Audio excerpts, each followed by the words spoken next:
ऐसी शख्सियत हमारे बीच में है, राजस्थान विश्वविद्यालय के पूर्व अध्यक्ष भाई विनोद जाखड़ हमारे बीच में आए हैं और एक ऐसी दमदार शख्सियत है। मैं आपके बारे में बताना चाहूंगा कि महाविद्यालय और विश्वविद्यालय के अंदर जब भारतीय जनता पार्टी वालों ने दम लगा दिया था कि विनोद जाखड़ जीतना नहीं चाहिए, बहुत भारी भारी के झूठ इन्होंने फैलाए थे। जब विनोद जाखड़ ने युवा साथियों को संबोधित करते हुए कहा था कि मैं लड़ूंगा साथी उदास मौसम के खिलाफ, मैं लड़ूंगा साथी कुचले हुए सपनों के लिए, मैं लड़ूंगा साथी खत्म हुए सपनों की कसम खाकर, मैं लड़ूंगा साथी इन हाथ पर पड़े निशानों के लिए, और मैं लड़ूंगा साथी जब तक लड़ने की जरूरत है। ऐसे विनोद जी जाखड़ हमारे बीच में है। एक बार तालियां बजाकर जाजपुर की धरती पे आपका स्वागत, अभिनंदन। भाई विनोद जाखड़, राजस्थान विश्वविद्यालय के पूर्व अध्यक्ष। बहुत बहुत धन्यवाद।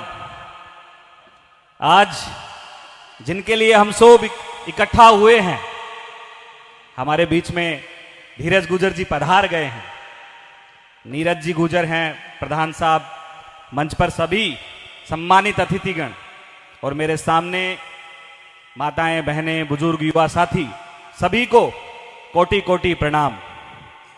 आज जहाजपुर में लगा जाम और भीड़ बता रही है कि धीरज गुजर की जीत कितनी प्रचंड होने वाली है।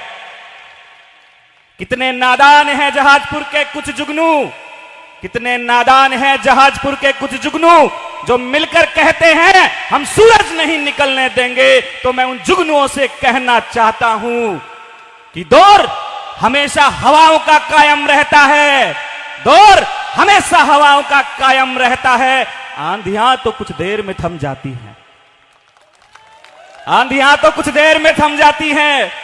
मैं जहाजपुर की इस 36 कौम की जनता से एक निवेदन करूंगा, आग्रह करना चाहूंगा कि जो भी पत्थर इस जहाजपुर के विकास में आड़े आता है, उसके लिए मैं आग्रह करूंगा आप सभी से कि राह के पत्थर को चकनाचूर होना चाहिए, वार चाहे एक हो भरपूर होना चाहिए।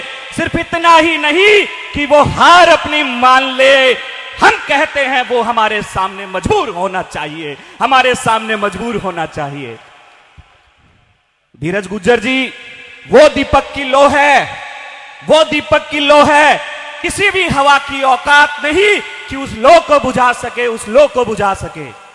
आपको याद करना पड़ेगा, मेरे दलित भाई यहां हैं, मेरे आदिवासी भाई यहां हैं, मैं उनको एक किस्सा याद दिलाना चाहता हूं कि अभी आपने एक मामला सुना होगा, वाल्मीकि समाज का हमारा एक अय्यन था, उसके एक एमएलए ने 22 टुकड़े हड्डियों के कर दिए थे।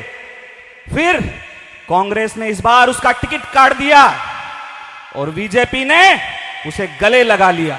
तो आप मेरे दलित भाइयों, आपको समझना पड़ेगा, बीजेपी दलित विरोधी है, बीजेपी आदिवासी विरोधी है। अगर ये सत्ता में आ गए तो ये याद रखना, आपका आरक्षण, आपको जो कानून मिले हैं, ये सब को खत्म कर देंगे। आप सभी धीरज गुजर जी को ज्यादा से ज्यादा मतों से जिताएं, और अगर ये आपके बीच में वोट मांगने आए तो हमें पता है उनके पास कोई मुद्दे नहीं है, वो रोजगार के नाम पे वोट नहीं मांगेंगे, वो महंगाई के नाम पे वोट नहीं मांगेंगे, वो सिर्फ और हिंदू मुसलमान के नाम पे वोट मांगेंगे। तो मैं कहता हूं, जब वो आपके पास आए और मुसलमान हिंदू के नाम पे वोट मांगे, तो आपको एक बात कहनी है कि इस मिट्टी को महबूब लिखो, भारत को अपनी जान लिखो, इस देश की मिट्टी में तुम राम लिखो, रहमान लिखो। इतिहास लिखे जाते हैं परिवर्तन से, बलिदानों से, सब लिखते होंगे शाही से। तुम लहू से हिंदुस्तान लिखो, तुम लहू से हिंदुस्तान लिखो। जय भीम। बहुत अच्छा लगा आपने मुझे बुलाया। धीरज गुजर जी को भारी मतों से आपको जिताकर राजस्थान की विधानसभा में भेजना है। क्यों? क्योंकि धीरज गुजर जी मंत्री बनके आपके बीच में आएंगे और आप सब माताओं, बहनों, नौजवान, युवाओं का वो संरक्षण करेंगे। मैं धीरज गुजर जी को और यहां विराजमान 36 कौम की जनता को बहुत बहुत धन्यवाद, आभार व्यक्त करता हूं। कभी भी आपको जयपुर में कोई काम हो, धीरज गुजर का छोटा भाई विनोद जाखड़ वहां रहता है। आप जहाजपुर का नाम लेकर मेरे पास आना, विश्वविद्यालय से संबंधित हो या किसी भी प्रकार का कोई काम हो, आप मुझे याद करना। आपने मुझे बुलाया, मान सम्मान दिया, मैं समस्त मंचासीन और मंच के सामने विराजमान इन सबका बहुत बहुत धन्यवाद, आभार व्यक्त करता हूं। जय भीम, जय भारत। एक बार दोनों हाथ उठा के मैं नौजवानों से निवेदन करूंगा कि भाई विनोद जाखड़ को यह विश्वास दिला दें और जो कहना चाहते हैं, नौजवानों समझ जाओ, समझ जाने का वक्त आया है। बहुत सोए हुए हो तुम, अब जाग जाने का वक्त आया है।